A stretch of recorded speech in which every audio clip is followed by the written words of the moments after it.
ধন্যবাদ। আসলে আপনারা জানেন যে চিলাহাটিগামী এই ট্রেনটি ঠিক 2টা 10 মিনিটে কিন্তু সান্তা রেল স্টেশন ক্রস করে এসেছে।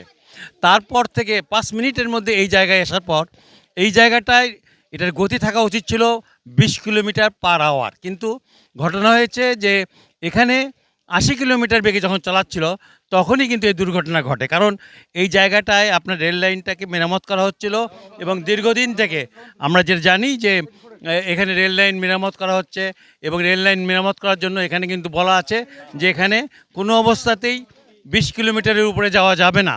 কিন্তু এখানে দেখা গেল যে 20 কিলোমিটার তো দূরের কথা, ৮০ কিলোমিটার বেগে ট্রেনটি চলাচল করছিল এবং আমরা যতটুকু জানি যে উপরে যে প্রায় ৩00-৪০০ যাত্রী ছাদের উপর ছিল এবং এই যে দেখতে পাচ্ছেন আপনার ট্রেন, এই ট্রেনের কিন্তু ভিতরেও লোক ছিল, যে কারণে আপনার ভিতরের লোকগুলো তেমন একটা গুরুতর আহত হয়নি। আহত যারা হয়েছেন তাদের মধ্যে ছাদের উপর যারা ছিলেন তারাই কিন্তু আহত হয়েছেন এবং তাদের মধ্যে 25 জনকে আপনার হলো এখানে আপনার হলো উপজেলা স্বাস্থ্য কমপ্লেক্সে ভর্তি করা হয়েছে।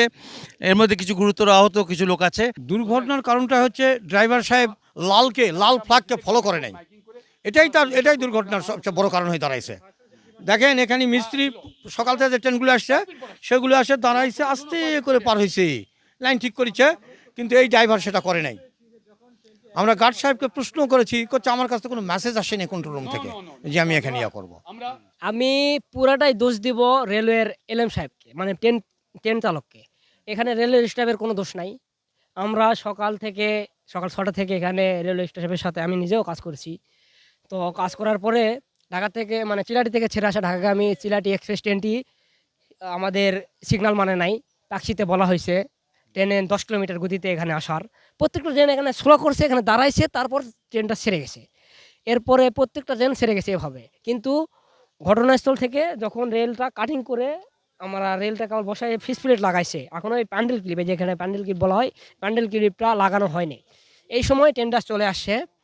তো চলে আসার পরে মিস্ত্রি সাহেব মানে ঘটনাস্থল থেকে 400 মিটার দূরে লাল ফ্ল্যাগ নিয়ে গেছে, কিন্তু এলএম সাহেব কোনোভাবেই ট্রেনটা স্লো করে নাই বা স্পিডটা কমায় নাই। মানে স্পিড মানে 100 গতিতে আছে। এই জন্য এই ঘটনাটা হয়েছে।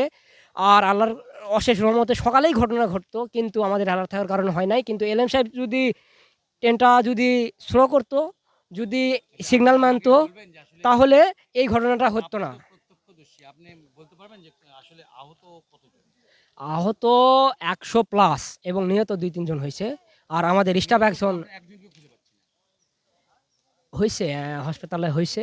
কিন্তু আর হচ্ছে আমাদের স্টাফ একজন গুরুতর আহত হয়েছে কাজ করা অবস্থায়, বরাত সাহেব, সে এখন হসপিটালে আছে। আর আমি রেলমন্ত্রীকে বিনীত নিবেদন করব যে এই রুটটা তাড়াতাড়ি সংস্কার করার জন্য এবং কিছু কিছু এলএম সাহেবকে তাড়াতাড়ি চাকরি থেকে বিতাড়িত করার জন্য অনুরোধ রইল। লাল ব্যানার ছিল এবং কষণ অর্ডার দেওয়া ছিল। না না, লাইন লাইন লাগানো ছিল, প্যান্ডেল লাগানো ছিল, একটার পর একটা লাগানো ছিল।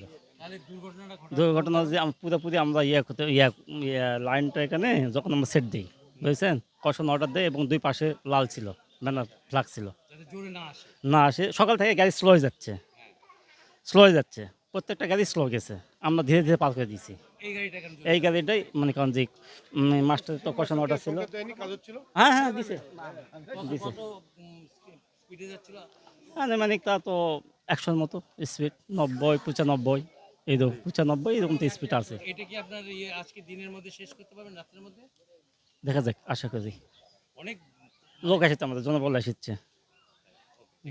আর এই যে দেখতে পাচ্ছেন যে এই ট্রেনটি যেভাবে দুর্ঘটনা কবলিত হয়েছে তাতে এতে বোঝা যাচ্ছে যে এটা উদ্ধার করা বেশ কঠিন ব্যাপার হয়ে দাঁড়াবে। আর সবচেয়ে বড় কথা যে এই মুহূর্তে আমরা যতটুকু জানি যে আপনার পার্বতীপুর থেকে আপনার ঢাকা এবং পাকশি, দ্যাট ইজ আপনার হলো বলতে পারেন যে খুলনা পর্যন্ত ট্রেন চলাচল কিন্তু বন্ধ আছে।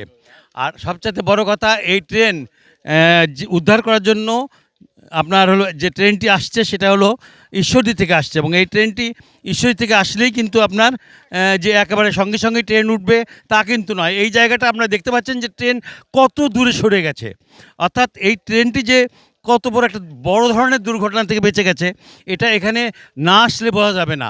আপনারা দেখতে পাচ্ছেন যে ট্রেনের অবস্থাটা দেখেন একদম, কিন্তু ট্রেনের লাইনের যে মানে ট্রেনের লাইন থেকে কিন্তু চাকাগুলো অনেক সরে গেছে।